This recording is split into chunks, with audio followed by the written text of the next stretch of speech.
नमस्कार साथियों, आप सभी का स्वागत है आपके अपनी यूट्यूब चैनल पे। तो साथियों, एक आपको मैं बता देना चाहता हूँ कि जो आपकी रीट मुख्य परीक्षा है, रीट मेंस है, थर्ड ग्रेड है, उसमें एक आपका टॉपिक लगता है सूचना तकनीकी का। ठीक है, कौन सा टॉपिक लगता है? सूचना तकनीकी का एक आपका टॉपिक लगता है। ठीक है, जो आपके 10 नंबरों का है। ठीक है, उसके आपके 5 क्वेश्चन आएंगे रीट मुख्य परीक्षा के। तो वो टॉपिक लगता है, उसमें आपके 4 आपके टॉपिक दिए गए हैं उसके अंदर। एक तो आपका है सूचना प्रौद्योगिकी के आधार, एक है सूचना प्रौद्योगिकी के उपकरण, एक आपके दिए गए हैं सूचना प्रौद्योगिकी के सामाजिक प्रभाव, और एक आपके दिए गए सूचना प्रौद्योगिकी के अनुप्रयोग। तो ये 4 आपके टॉपिक दिए गए हैं। ठीक है, ये आपके टोटल 10 नंबरों का टॉपिक है। ठीक है, सूचना तकनीकी, यानी इसमें आपके 5 क्वेश्चन आएंगे एग्जाम में।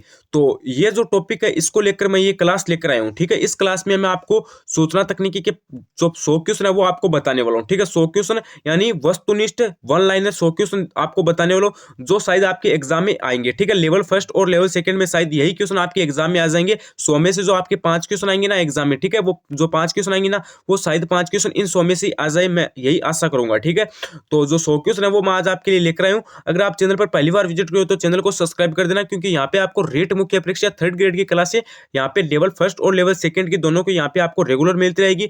और नोटिफिकेशन बेल को भी ऑन कर देना। अगर आपको इस बुक की पीडीएफ चाहिए तो आप हमारे टेलीग्राम चैनल को ज्वाइन कर लीजिए, उसकी लिंक मैंने डिस्क्रिप्शन के अंदर दे रखी है। तो चलिए आज के इस वीडियो को स्टार्ट कर लेते हैं।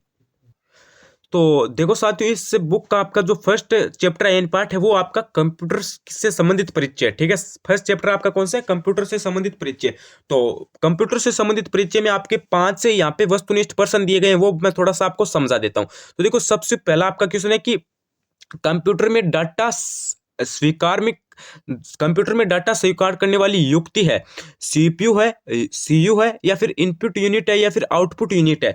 तो देखो, इसमें आपका कौन सा हो जाएगा? तो इसमें आप ध्यान से ध्यान रख लेना, यहाँ पे आपका सी ऑप्शन हो जाएगा, यानी इनपुट है, यूनिट है वो। ठीक है, अगला देखिए, अगला आपका क्वेश्चन है कि कंप्यूटर किसी विशिष्ट भाषा में लिखे निर्देशों के समूह को कहते हैं। कंप्यूटर के किसी विशिष्ट भाषा में लिखे निर्देशों के समूह को क्या कहते हैं?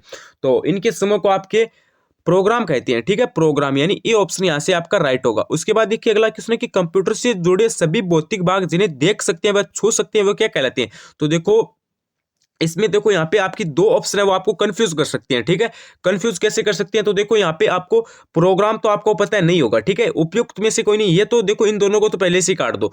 तो देखो, आपकी जो दो आपके यहाँ पे जो ऑप्शन है, एक तो है सॉफ्टवेयर, एक है हार्डवेयर। ये दोनों आपको यहाँ से कंफ्यूज कर सकते हैं। कैसे कर सकते हैं? तो देखो, हार्डवेयर है वो यहाँ पे आपका राइट होगा, बी ऑप्शन, यानी हार्डवेयर है जिसे हम क्या कर सकते हैं, यहाँ पे देखिए, कंप्यूटर से जुड़े सभी भौतिक भाग जिन्हें देख सकते हैं व छू सकते हैं, वो तो क्या कहलाएगा? वो तो हार्डवेयर कहलाएगा। यानी हार्डवेयर में हम क्या कर सकते हैं? छू भी सकते हैं और देख भी सकते हैं। ठीक है, वो तो हार्डवेयर कहलाएगा। और हमारा जो यहाँ पे सॉफ्टवेयर है, इस पे हम छू भी नहीं सकते हैं। ठीक है, इसे हम नहीं छू सकते हैं। तो ये यहाँ पे थोड़ा सा कंफ्यूज नहीं है, यहाँ पे हमारा हार्डवेयर होगा। ठीक है, हार्डवेयर है, इसे हम छू सकते हैं और देख भी सकते हैं। तो यहाँ पे हमारा ऑप्शन नंबर बी राइट हो जाएगा। ठीक है, अगला देखो, अगला हमारा क्वेश्चन है कि एक बाइट में होते हैं, एक बाइट में होते हैं। तो यहाँ पे आपके हो जाएंगे शायद 8 बिट हो जाएंगे। ठीक है, यहाँ पे थोड़ा सा कंफ्यूज है 4 बिट और 8 बिट में। तो यहाँ पे आप थोड़ा सा खुद आप देख लेना। ठीक है, उसके बाद आपका नेक्स्ट क्वेश्चन है कि पेट्रोल पंप पर तेल मापने के लिए प्रयुक्त कंप्यूटर कौन सा होता है? बताओ भाई, डिजिटल होता है, एनालॉग होता है, मेन फ्रेम होता है, या फिर सुपर होता है? तो जो कंप्यूटर है, ठीक है, पेट्रोल पंप पर वो तेल मापने के लिए, जो तेल मापने के लिए कंप्यूटर होता है, वो कौन सा होता है? तो वो आपका होता है एनालॉग कंप्यूटर। कौन सा होता है? एनालॉग कंप्यूटर, बी ऑप्शन आपका राइट हो जाएगा। तो चलिए अब सेकंड चैप्टर के क्वेश्चन देख लेते हैं। तो सेकंड चैप्टर में देखिए, यहाँ पे आपके यहाँ से क्वेश्चन स्टार्ट होते हैं। ठीक है, सेकंड चैप्टर के जो आपके एमसीक्यू क्वेश्चन है, वो यहाँ से स्टार्ट है। तो देखो, सबसे पहला क्वेश्चन है कि न्यूमेरिक की पेड का मुख्यतः उपयोग किया जाता है। तो इसका आपका जो उपयोग है वो किस में किया जाता है? तो इसका आपका उपयोग है वो सभी में किया जाता है, यानी बैंकिंग कार्यों में भी किया जाता है, टेक्स्ट प्रोसेसिंग में भी किया जाता है, ग्राफिक्स कार्यों में भी आपका ये किया जाता है। ठीक है, उसके बाद देखिए, माउस एक है, इनपुट उपकरण है, आउटपुट उपकरण है, संग्रहण उपकरण है, या फिर उपयुक्त में से कोई नहीं?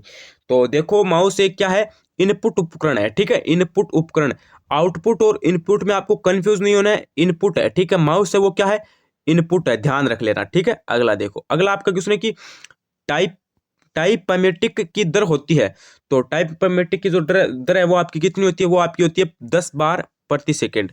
अगला देखिए, अगला है कि किसी कागज पर प्रिंटर द्वारा छपा हुआ आउटपुट कहलाता है। तो हार्ड कॉपी कहलाएगा, सॉफ्ट कॉपी कहलाएगा, माइक्रोफिल्म कहलाएगा, या फिर आपका यहाँ से क्या कहलाएगा बताओ, फ्लॉपी कहलाएगा। बताओ क्या कहलाएगा। इसमें आपको यहाँ पे 4 ऑप्शन दिए गए हैं, ठीक है। कंफ्यूज आपको नहीं होना है। यहाँ पे आपका कौन सा हो जाएगा, यहाँ पे आपका हो जाएगा ऑप्शन नंबर ए राइट हो जाएगा, यानी हार्ड कॉपी कहलाएगा। अगला देखो, अगला आपका क्वेश्चन है कि सीआरटी की आंतरिक सतह पर लेपित रहता है, तो इसमें आपका कौन सा हो जाएगा, इसमें आपका हो जाएगा फॉस्फोरस पदार्थ। अगला देखो, हाँ फॉस्फोरस पदार्थ हो जाएगा।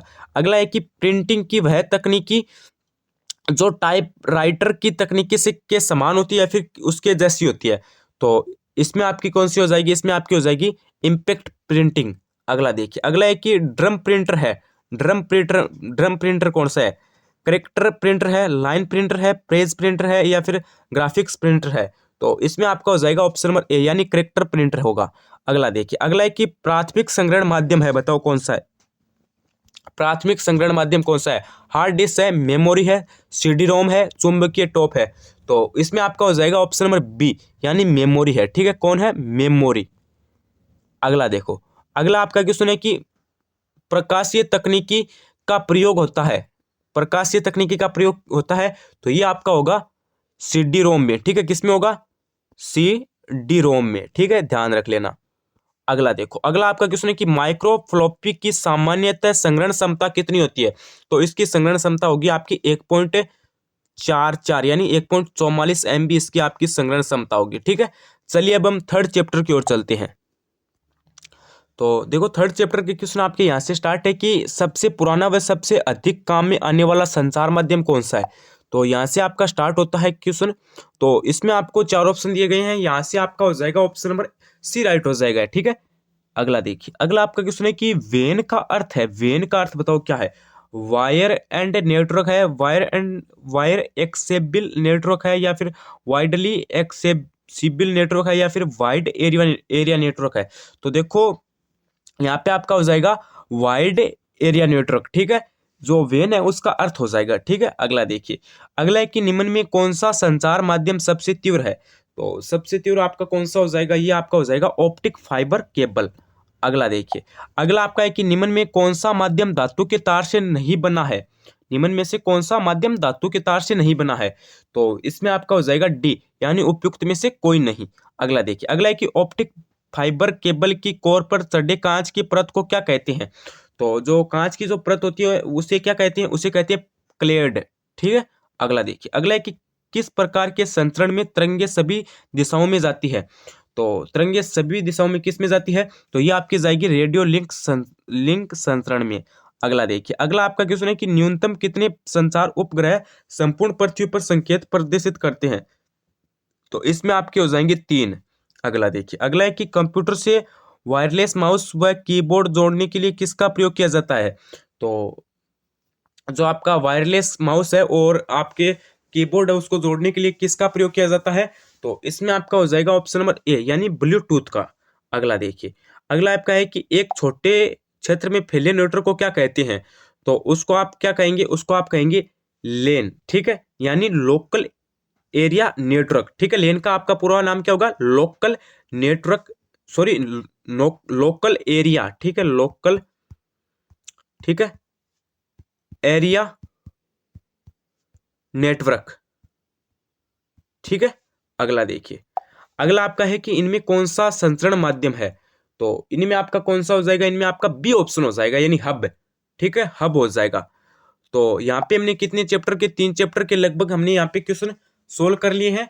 और अभी आपको यहाँ पे अंत में अभी आपको कमेंट करके बताना है कि आपके यहाँ पे किस हिसाब से आपको क्लास लगी है और आपके कितने क्वेश्चन वगैरह सही हुए, आप कमेंट करके बता देना। और इसका जो पार्ट सेकेंड है, ठीक है, पार्ट आपका जो सेकंड है, यानी आपके जो आगे के जो क्वेश्चन है ना, वो भी हम आपके लिए नेक्स्ट वीडियो में जल्द ही लेकर आने वाले हैं। तो आपको चैनल के साथ बने रहना है, चैनल को सब्सक्राइब कर देना है और नोटिफिकेशन बेल को ऑन कर देना है, ठीक है, जिससे न्यू क्लास आएगी तो आपको सबसे पहले पता चलेगा। और पार्ट आपका जो सेकंड आएगा तो आपको सबसे पहला पता चल जाएगा। और अगर आपको इस बुक की PDF वगैरह चाहिए तो आप हमारे टेलीग्राम चैनल को ज्वाइन कर लेना, उसकी लिंक आपके डिस्क्रिप्शन के अंदर दी गई है। तो आज के लिए बस इतना ही, बने रहिए चैनल के साथ और हमारे चैनल को सब्सक्राइब कर लेना और कमेंट करके बताना कि आपको क्लास कैसी लगी है। और आज के लिए बस इतना ही, बने रहिए चैनल के साथ, लाइक शेयर सब्सक्राइब, हमारे चैनल को सब्सक्राइब कर दीजिए। धन्यवाद।